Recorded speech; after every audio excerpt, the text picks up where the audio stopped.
Avant de monter à bord du bateau de croisière, il y a une action que tu ne peux absolument pas négliger si tu veux éviter de graves contretemps liés à ta santé. Si tu échoues à cette étape, tu pourrais te retrouver sans accès aux médicaments qui te permettent de voyager en toute sécurité, en bonne santé et en pleine forme. Les règles sur les croisières sont devenues beaucoup plus strictes en 2025. De plus en plus de passagers se heurtent à de nouvelles restrictions au moment de l'embarquement.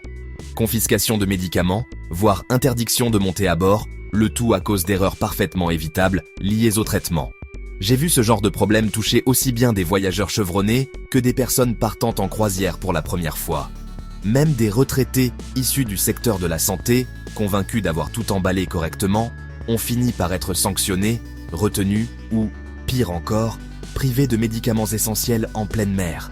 Mais cela ne t'arrivera pas. Voici les 12 règles fondamentales que tout voyageur en croisière doit connaître cette année. Ces règles sont basées sur les protocoles mis à jour des compagnies maritimes, les réglementations portuaires et des cas réels d'urgence médicale survenus en voyage. Il ne s'agit pas de simples suggestions, ce sont des directives indispensables si tu veux que ta traversée ne se transforme pas en cauchemar. De la manière de conserver tes médicaments aux documents à emporter, en passant par les erreurs à éviter dans ta valise, nous allons tout aborder. Reste avec moi jusqu'à la fin, car les 3 dernières règles continuent d'être mal comprises, même par les voyageurs les plus expérimentés. Règle 1.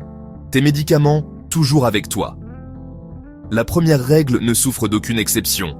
Tes médicaments doivent être dans ton bagage à main. Peu importe la durée du voyage ou la confiance que tu accordes à ta valise enregistrée. En croisière, ce détail peut faire la différence entre le bien-être et une crise médicale.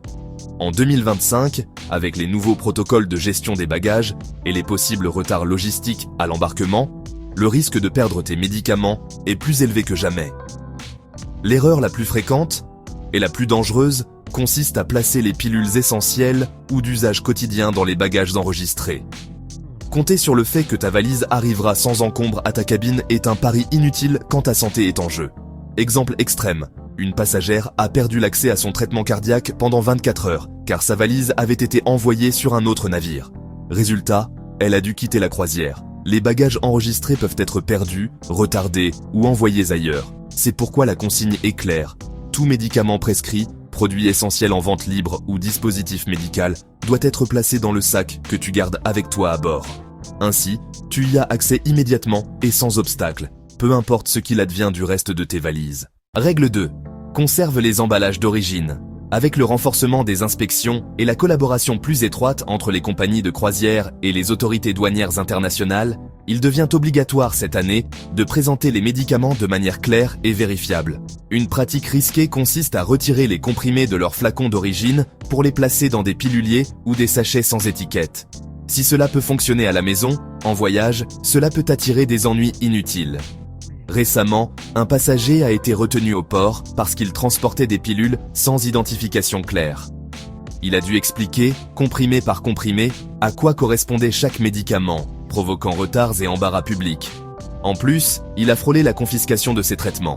Pour éviter ce genre de problème, garde toujours tes médicaments dans leurs emballages d'origine avec des étiquettes lisibles ou dans des conditionnements officiels. Ainsi, on peut vérifier immédiatement de quoi il s'agit, à qui cela a été prescrit et en quel dosage. Ce qui facilite tout contrôle éventuel. Règle 3. Garde les documents médicaux à portée de main. Conserver les emballages d'origine est essentiel, mais pas toujours suffisant.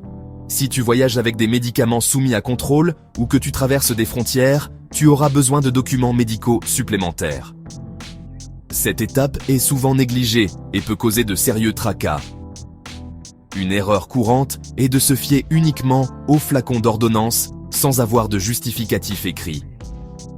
Dans certains pays, cela peut éveiller des soupçons et te retarder inutilement. Exemple récent. Un passager prenant un médicament contrôlé pour une maladie chronique a été arrêté alors qu'il tentait de regagner le navire après une excursion à l'étranger. Heureusement, il avait une lettre de son médecin expliquant clairement quel traitement il suivait, pourquoi et à quelle dose. Cette lettre lui a évité un problème majeur. Pour tout médicament prescrit, emporte une note signée par ton médecin précisant le nom du médicament, la dose, la pathologie traitée et la raison pour laquelle tu dois l'avoir sur toi. De plus, garde une copie de l'ordonnance originale dans un endroit différent de celui où tu ranges le médicament. Cette documentation peut t'aider à remplacer le médicament, à obtenir une assistance médicale ou à passer les contrôles douaniers sans complications. Règle 4. Limite les quantités. Moins, c'est mieux. Depuis cette année, il y a une mise à jour importante.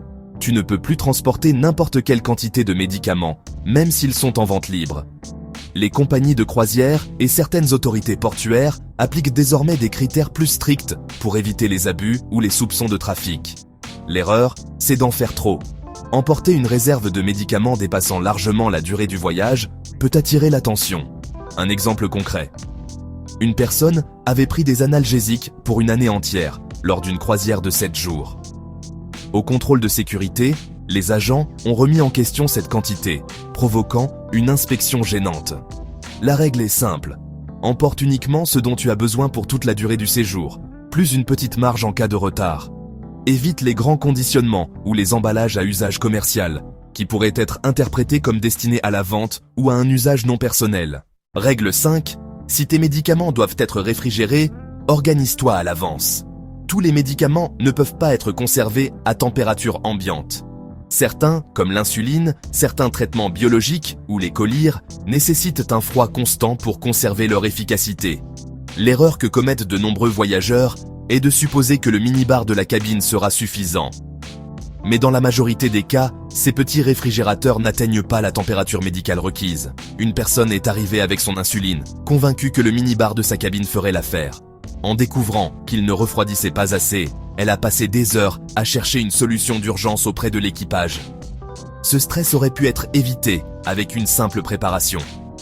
C'est pourquoi, si ton traitement nécessite une température contrôlée, contacte le service d'accessibilité ou les services spéciaux de la compagnie de croisière entre 30 et 60 jours avant le départ. Ils peuvent te fournir un réfrigérateur médical dans ta cabine ou un espace sécurisé dans le centre médical du navire. Attendre la dernière minute pour régler ce point peut te laisser sans solution. Règle 6. Informe-toi sur les lois de chaque pays visité. C'est l'une des recommandations les plus importantes. Et pourtant, l'une des plus négligées, surtout lors d'itinéraires internationaux. Ce n'est pas parce qu'un médicament est légal dans ton pays qu'il le sera dans tous les ports où fait escale ton navire.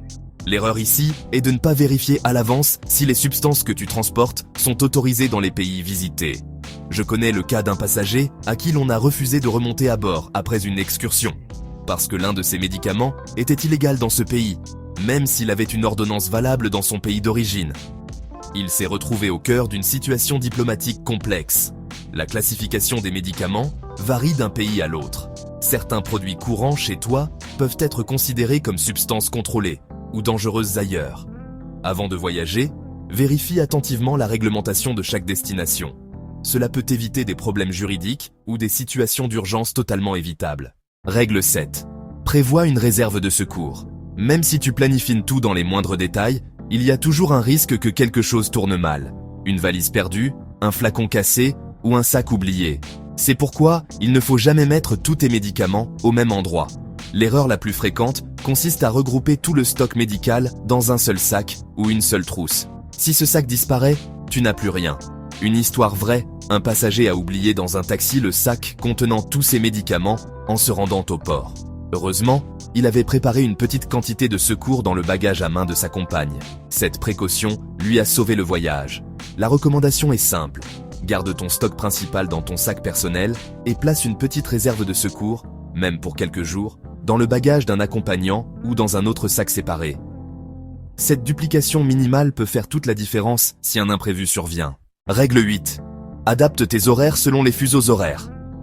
Lors des voyages traversant plusieurs fuseaux horaires, comme les croisières transatlantiques ou celles couvrant de grandes régions, il est essentiel d'avoir un plan d'adaptation pour les horaires de prise de médicaments. L'erreur la plus fréquente est de ne pas anticiper l'effet du décalage horaire sur les prises. Ton corps suit un rythme biologique qui peut facilement se dérégler si tu prends tes médicaments plusieurs heures plus tôt ou plus tard que d'habitude. Un exemple clair. Un passager en croisière vers l'ouest n'a pas ajusté les horaires de son traitement contre l'hypertension. Il a fini par présenter des symptômes inquiétants à cause de la modification du rythme des prises. Pour éviter ce genre de problème, parle avec ton médecin avant l'embarquement. Demande-lui comment réorganiser les prises en fonction de l'itinéraire du navire. Il pourra te recommander des ajustements progressifs ou des stratégies spécifiques pour éviter toute décompensation. un minimum de planification te garantit une stabilité pendant tout le voyage. Règle 9. Ne compte pas sur la pharmacie du navire. Les centres médicaux à bord sont conçus pour gérer des urgences, pas pour renouveler ou prescrire tes traitements habituels. C'est une erreur d'appréciation fréquente qui peut te laisser sans médicaments pendant le voyage. Une passagère s'est confiée. Elle s'est retrouvée à court d'antihistaminiques quelques jours avant l'embarquement et a cru pouvoir en acheter à bord. Mais le dispensaire du navire ne proposait qu'une option générique coûteuse qui n'a pas bien fonctionné pour elle. Elle a passé le reste de la croisière congestionnée et inconfortable. C'est pourquoi tu dois toujours emporter la totalité des médicaments nécessaires pour la durée complète du voyage et une quantité supplémentaire en cas de retard ou de modification d'itinéraire. Souviens-toi, le stock médical du navire est limité, cher et souvent incomplet. Ne compte pas sur lui pour tes traitements quotidiens. Règle 10. Si tu utilises des seringues, prépare un système d'élimination. Si tu as besoin d'injections, comme l'insuline ou certains traitements biologiques, il faut prévoir comment éliminer les aiguilles usagées. Ce n'est pas seulement une question d'hygiène, c'est une obligation réglementaire. Beaucoup de voyageurs oublient ce point et n'emportent pas de contenant adapté, ce qui entraîne des situations embarrassantes et des risques inutiles. Une infirmière en voyage s'est rendue compte, une fois à bord, qu'elle n'avait aucun moyen de se débarrasser de ses aiguilles usagées. Cette omission lui a causé un stress qu'elle aurait pu éviter avec un peu de préparation. La solution est simple, demande à ton médecin ou à ton pharmacien un petit récipient agréé pour objets tranchants. Tu peux aussi vérifier auprès de la compagnie de croisière si elle propose un service de collecte en cabine ou si le centre médical dispose d'un conteneur sécurisé. Et si tu as besoin de ce service, informe le personnel du navire dès ton embarquement. Règle 11. Emporte une liste imprimée de tous tes médicaments. En situation d'urgence médicale, chaque seconde compte. Si tu ne peux pas parler ou que tu n'as plus accès à ton téléphone, une simple liste papier de tes médicaments peut littéralement te sauver la vie. Se fier uniquement à sa mémoire ou à une note numérique est une erreur. Que se passe-t-il si ton téléphone n'a plus de batterie, tombe à l'eau ou se perd?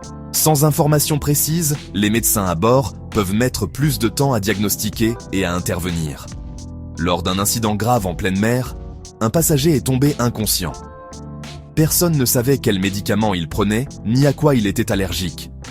Ce manque d'information a retardé son traitement. Pour éviter cela, prépare une liste papier incluant tous tes médicaments, qu'ils soient prescrits ou en vente libre. Les doses, la fréquence et la condition médicale associées à chaque traitement. Tes allergies connues. Les coordonnées de ton médecin principal. Garde une copie avec ton passeport, une autre dans ton bagage à main. Et si tu voyages accompagné, confiant une troisième à une personne de confiance. C'est un petit détail qui peut avoir un impact immense. Règle 12. Chaque compagnie de croisière a ses propres règles. Enfin, même si ces règles constituent de bonnes pratiques générales, toutes les compagnies de croisière n'appliquent pas les mêmes politiques. Les différences peuvent être subtiles ou énormes. Une erreur courante consiste à croire que, si une compagnie n'a jamais posé de problème auparavant, aucune autre ne le fera. Ce n'est pas vrai. Je connais le cas d'une personne qui avait acheté un coûteux réservoir d'oxygène portable. Elle avait déjà voyagé avec sans le moindre souci. Cependant, la nouvelle compagnie choisie appliquait des exigences beaucoup plus strictes concernant les équipements médicaux. Elle a dû effectuer, à la dernière minute, des démarches administratives stressantes. C'est pourquoi, avant de réserver ta croisière, prends toujours le temps de vérifier les politiques d'accessibilité, lire les règles concernant les médicaments et te renseigner sur les exigences liées au matériel médical.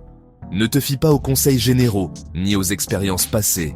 Consulte le site officiel de la compagnie ou appelle directement son service d'assistance médicale ou d'accessibilité. Assure-toi que tout ce dont tu as besoin est autorisé et enregistré pour l'année et l'itinéraire spécifique de ton voyage. Et voilà, voyageur prévoyant! Si ce contenu t'a été utile pour préparer ta prochaine croisière en toute tranquillité, n'oublie pas de t'abonner afin de recevoir d'autres guides, des conseils pratiques et des mises à jour essentielles sur les voyages, la santé et la sécurité.